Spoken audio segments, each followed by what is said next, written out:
সরকারি পরিসংখ্যান অনুযায়ী যুক্তরাজ্যের কাজ করার মতো বয়সী প্রাপ্তবয়স্কদের 5 ভাগের 1 ভাগের বেশি লোক এখন বেকার, যারা ইচ্ছে করেই কাজে যাচ্ছেন না বা কাজ খুঁজছেন না। চলতি বছরের জানুয়ারি পর্যন্ত 3 মাসে যুক্তরাজ্যের অর্থনৈতিক নিষ্ক্রিয়তার হার ছিল 21.5%, যা আগের ত্রৈমাসিক ও বছরের তুলনায় কমেছে এবং 2009 সালের পর থেকে সামগ্রিক প্রবণতার তুলনায় অপেক্ষাকৃত কম। তবে সরকার যখন অর্থনৈতিক প্রবৃদ্ধি বাড়ানোর পরিকল্পনা নিচ্ছে, তখন যারা কাজ খুঁজছে না তাদের সংখ্যা বিশেষভাবে আলোচনায় এসেছে। এই পরিসংখ্যান এমন এক সময় এসেছে যখন সরকার অসুস্থতা ও প্রতিবন্ধিতা ভাতার কাটছাঁটের বিতর্কিত পরিকল্পনা ঘোষণা করেছে। পাশাপাশি আগামী সপ্তাহে বসন্তকালীন বাজেট ঘোষণার আগে চ্যান্সেলর র্যাচেল রিভস তার অর্থনৈতিক পরিকল্পনার হালনাগাদ দেবেন। সম্প্রতি সরকার ঘোষণা করেছে যে অসুস্থতা ও প্রতিবন্ধিতা ভাতায় ব্যাপক কাটছাঁট করা হবে, যার মাধ্যমে 2030 সালের মধ্যে বছরে £5 বিলিয়ন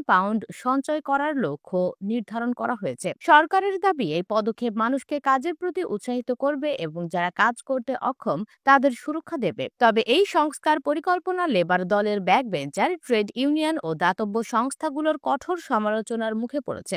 সমালোচকদের মতে এই পরিবর্তন আরও বেশি প্রতিবন্ধী মানুষকে দারিদ্র্যের দিকে ঠেলে দিতে পারে।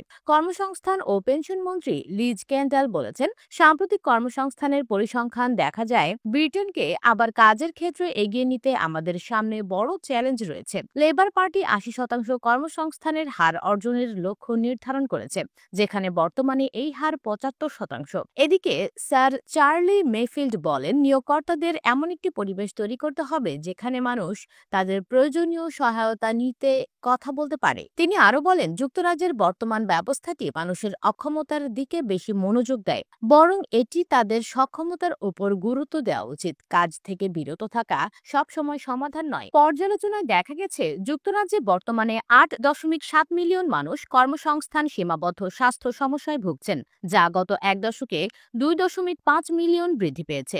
এদের মধ্যে 16 থেকে 34 বছর বয়সী 1.2 মিলিয়ন এবং 50 থেকে 64 বছর বয়সী 9 লাখ মানুষ অন্তর্ভুক্ত। এছাড়াও পর্যালোচনায় দেখা গেছে, যারা 1 বছরের কম বয়স কর্মহীন ছিলেন তারা দীর্ঘ সময় কর্মহীন থাকা ব্যক্তিদের তুলনায় 5 গুণ বেশি কাজ ফিরে পাওয়ার সম্ভাবনা রাখেন। জাতীয় পরিসংখ্যান অফিস জানিয়েছে, তাদের কর্মসংস্থান সংক্রান্ত পরিসংখ্যানকে সতর্কতার সঙ্গে মূল্যায়ন করা উচিত, কারণ তাদের জরিপে প্রতিক্রিয়া হার কম। তবে সংস্থাটি বলেছে যে অর্থনৈতিক নিষ্ক্রিয়তা, যেখানে মানুষ কর্মহীন এবং কাজের সন্ধানও করছে না, 1971 সালে তুলনামূলক রেকর্ড রাখা শুরুর পর থেকে সাধারণত হ্রাস পাচ্ছে। বর্তমানে যুক্তরাজ্যে 9.27 মিলিয়ন মানুষ অর্থনৈতিকভাবে নিষ্ক্রিয় হিসেবে শ্রেণীবদ্ধ। এই নিষ্ক্রিয়তার কারণগুলোর মধ্যে দীর্ঘমেয়াদী অসুস্থতা, পড়াশোনা, অবসর গ্রহণ এবং পরিবারের যত্নের দায়িত্ব অন্তর্ভুক্ত। কোভিডের সময় অর্থনৈতিক নিষ্ক্রিয়তা বৃদ্ধি পেয়েছিল এবং তারপর থেকে ওঠানামা করছে। তবে ওএনএস জানিয়েছে যে গত 1 বছরে সমবয়সী মানুষের মধ্যে অর্থনৈতিক নিষ্ক্রিয়তার হার 0.6% কমেছে এবং ত্রৈমাসিক হিসেবে 0.2% হ্রাস পেয়েছে, মূলত 35 থেকে 49 বছর বয়সীদের মধ্যে কর্মসংস্থান খোঁজার হার বৃদ্ধির কারণে। তাদের শ্রমবাজার প্রতিবেদনে ওএনএস জানিয়েছে যে মজুরি বৃদ্ধি এখনো মূল্যস্ফীতির তুলনায় বেশি, তবে বোনাস বাদে মজুরি গত বছরের তুলনায় 5.9% বৃদ্ধি পেয়েছে, যেখানে খুচরা, আতিথেয়তা এবং নির্মাণ খাতের মজুরি উল্লেখযোগ্যভাবে বেড়েছে। মূল্যস্ফীতি হিসাব করলে প্রকৃত মজুরি বৃদ্ধি ছিল 2.2%। এদিকে জানুয়ারি পর্যন্ত 3 মাসের বরখাস্তের সংখ্যা 1 বছরের প্রথমবারের মতো বেড়ে 1,24,000-এ পৌঁছেছে। ব্যাংক অব ইংল্যান্ড সুদের হার সংক্রান্ত সিদ্ধান্ত নেওয়ার সময় বেতন ও কর্মসংস্থানের তথ্যের দিকে নজর রাখে।